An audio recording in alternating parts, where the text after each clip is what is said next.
this morning on NPR, I was listening to the commentary. It's a 2-hour show on Saturdays. It's very interesting. And there was a piece about how to save the world today, about the finances and all. And there's a new book out about, and I forget the real actual title, but it's a quote from a lady who approached one of these rich men, super rich, it's called, and she shouted out to him, "It's the super rich that can truly make the changes in the world." And he took that and gathered together all the big names that you could name that are the super rich, the very, very rich.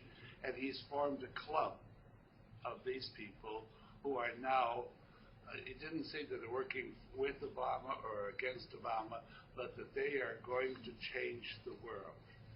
And I kind of found that rather an ambitious statement, to say the least. But listening to all this, I wonder if they would consider your talk in their changing of the world.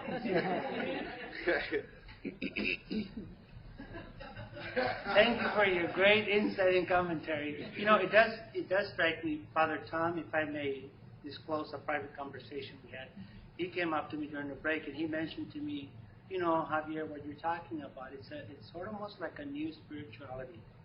And I do want to give him credit for that, because I think your comment connects to Father's comment. Mary is challenging us to rethink what we think we know. Now, I alluded to the cosmic connection post facto, because I just want to stress that.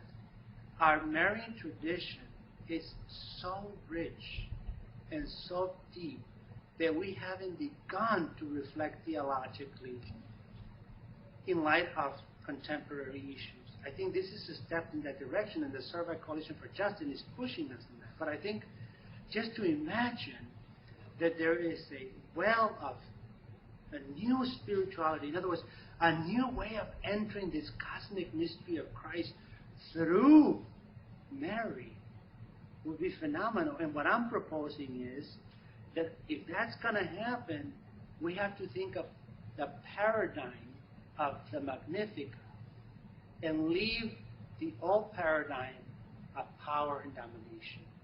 And who does that for us in a tradition in a way that is just extremely laudable? Mary.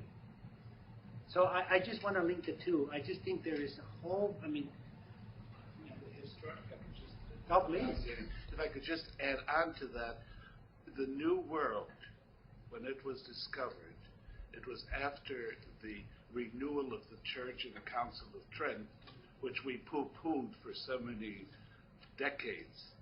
It's the New World that brings about the answer to the change 400 years after, 500 years after, that gives you an idea of how this change can come about. Because the old theology of the old world was Thomistic. As a Franciscan, you quoted Scotus. And I think Scotus is the theologian for the New World and the new theology. And he was poo-pooed. You know, just another historical note, because I think that's another kind of macro insight. You know, if you think about the new world, although it's not new, that's the language we have to use because the indigenous people, the natives, were here prior to the Europeans saying the new world, or us saying the new world. But that aside, theologically, it's very interesting because a lot of reflection in the theological world today is, especially around local theologies, is making that point that even if you look at church history development in terms of the thought, we're looking 1492, 1500s, up 1600s. You know, we didn't have the emails, we didn't have computers, we didn't have fax. So whatever the theology was happening in Europe between 1400 and 1600, hardly didn't reach the New World. So, and they're saying that the theology they came over was much less scientific because of the developments in Europe, where the Enlightenment was taking place, so in the place of rationality and the centrality of the person, or in this case the man, to be explicit, well, it's very interesting to see, just by pointing back to Guadalupe, we can see already the contrast, because as you're saying, Father, the theological reflections that comes out, if we just look at Guadalupe, it's not this need to control, but it's to be in relationship. And so I just think that point is also, just historically, it makes sense too. So other observations or comments? Basic question. What exactly is ethos? When you talked about ethos, what are you speaking I guess of? what I mean by ethos is just a way of life, how we approach our living in a broader sense. And, you know, that's where ethics derives, or mores, or our customs, a way of moving and having our being as a social people. So a way of life is how I would define it. Okay. Yes, sister.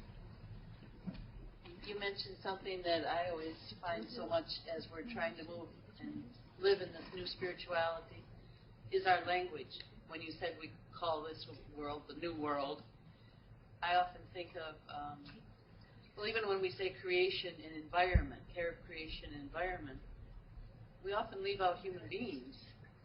We're thinking of everything else besides human beings. We don't think of ourselves as integral to it often. If you watch how that's used, or words like developing and developed. I caught myself one time going down the road and seeing land that had no buildings on it and things like that, and saying to myself, oh, it's not developed.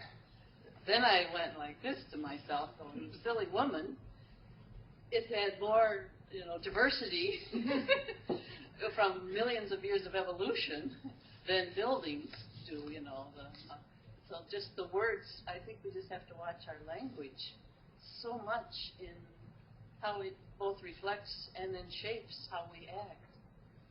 And if I may just elaborate on your points, sister, I think one is language. I think the other piece for me, metaphorically speaking, is how we see and how we see creation. Because I think, certainly for me, growing up in Chicago, it's an urban context. I mean, we do have a tree outside our home, and Teresa's been very good in having a garden. But short of that, cement is, I would say, 70% of my visual experience with creation. So there is a way in which a sensitivity gets lost, and I think we were so, certainly in the urban context, to look at our surroundings and say, where is the earth? Where are the trees? I was just in a conversation earlier with a colleague, and this colleague mentioned how wonderful it was for her to get a chance to see and hear birds. And I thought to myself, we need more of that. Not in a romantic, cheap way, but I think I just wanted to elaborate. Oh, I agree, totally. And this isn't the same as you're saying, but I totally. I heard a senator in Michigan once held up a what we call a waste basket, because we see it as a waste basket. What if we had named it a resource basket? What if we had seen what we're putting in the basket as resources? We would have named the basket differently. We would relate differently. So I agree. Seeing, naming, all then leads to our relating. Other comments, observations? I think we're going to have a break. Break? Yeah. Okay. Oh, maybe. Someone has it. Okay. Please. Yeah, please. She's going to do the next section. Oh, okay. Thank you. You have to